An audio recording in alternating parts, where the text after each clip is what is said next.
What's up, everybody? A lot of you may know me for my LS content, which I'm still here to produce, but today we're going to take a little detour, talk about my fun daily drivers.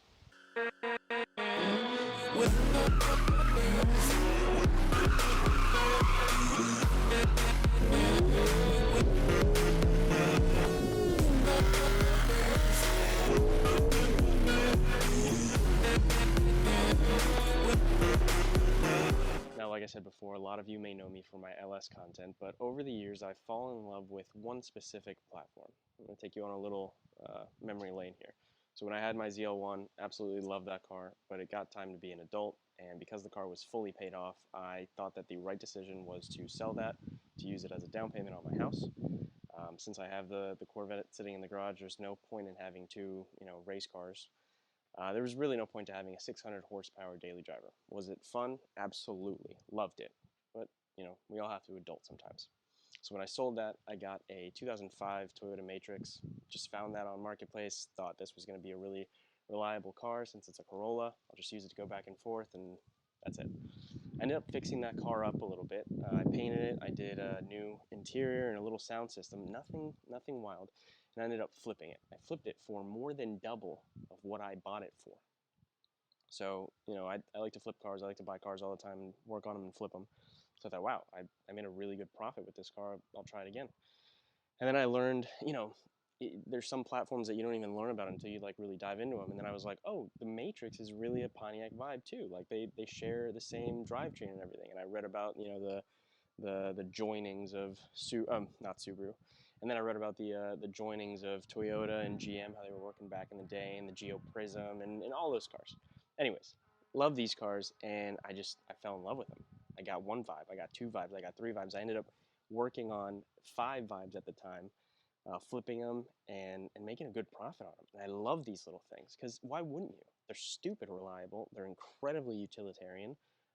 The insides are actually really good for today's standards, and they're incredibly economical. Like you can fix this car at with parts from AutoZone. Thankfully we don't, but you know what I mean. Like it's so easy to work on and cheap.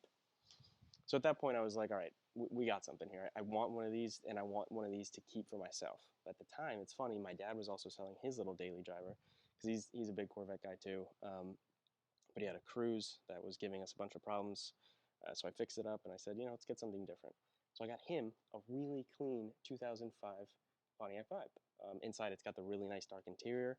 I already put a screen in there. I did a couple things to it to help him out.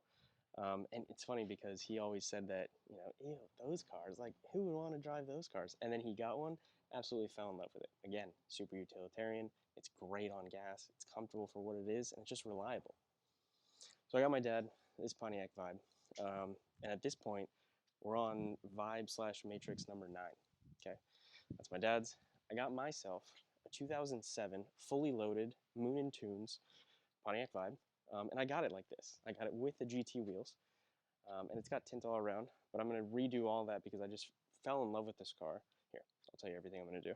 It's got the GT wheels, but I'm going to paint it, and I'm going to do new headlights, and then I'm probably going to do the Rev 9 coilovers because my shocks are blown. So I said, screw it, let's do that.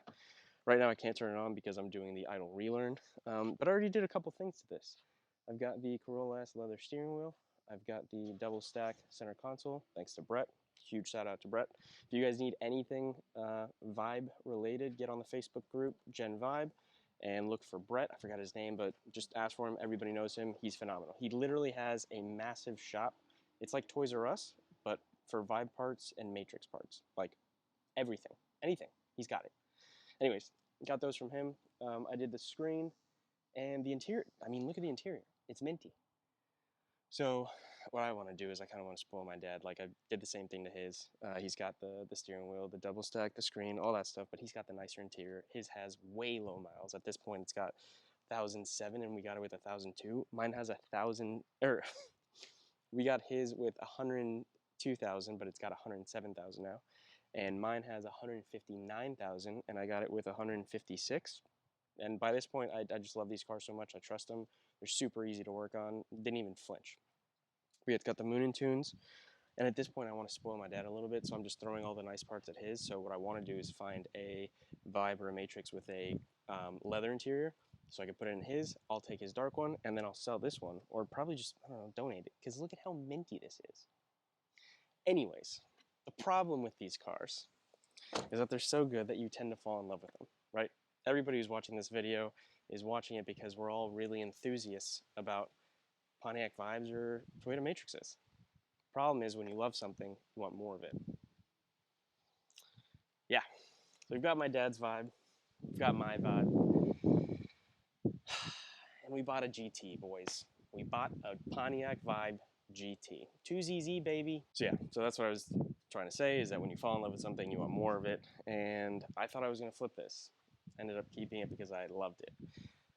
Dad is absolutely in love with this car. So is Mom, by the way. But then I wanted to, kind of jump into the 2ZZ life. The 1ZZ is phenomenal. Love this motor. But everybody says you got to get a GT and you got to experience it and you got to hit lift and all that stuff. And I feel like it's the same thing as a VTEC and a Honda, except this is more reliable. Honda boys, don't hate me, but it's the truth. Let's not fight. So I felt like this was, a good deal. Found this thing on Marketplace. I'll fully disclose everything and how much I got it for and all that stuff. But, I already saved some money there. Got a very good deal on it. And it needs a few things. I'm going to do like a little series on these cars. Now that there's so much love for them and so much appreciation, plus I've done so much work to them, might as well start putting that knowledge out there. So this one is going to get a paint job soon, and then because the shocks are blown, I'm just going to do Rev 9 coilovers. I'll lower it a little bit. I'm not going for the super low stance. I'm just going for something that's functional, honestly fun. So paint, coilovers, and probably put, some tint on there. And good. Like, I'll drive that thing into the ground. I love that thing. It's got 159,000 now. I'll drive it to the ground. I don't care. And if the motor blows, I'll get another 1ZZ or make it a 2ZZ. I don't care. Love it. But yeah, so this thing, I want to learn more about it. And we got a couple things to do. I literally got it home like 2 days ago. I'm going to clean up the interior. I'm going to wash it. I'm obviously going to get it painted because you just can't have this. If I'm going to flip it, this is going to look horrible. I'm going to do the head bolts. I'm going to show people how to do the head bolts because a lot of people are scared of those, but they're really super easy. While we're there, we're going to do a valve cover gasket. We've got a couple things to do here, and I just wanted to start a series dedicated to the vibe. So here's to catching a good vibe. Mr. LSX / Vibe Daddy out.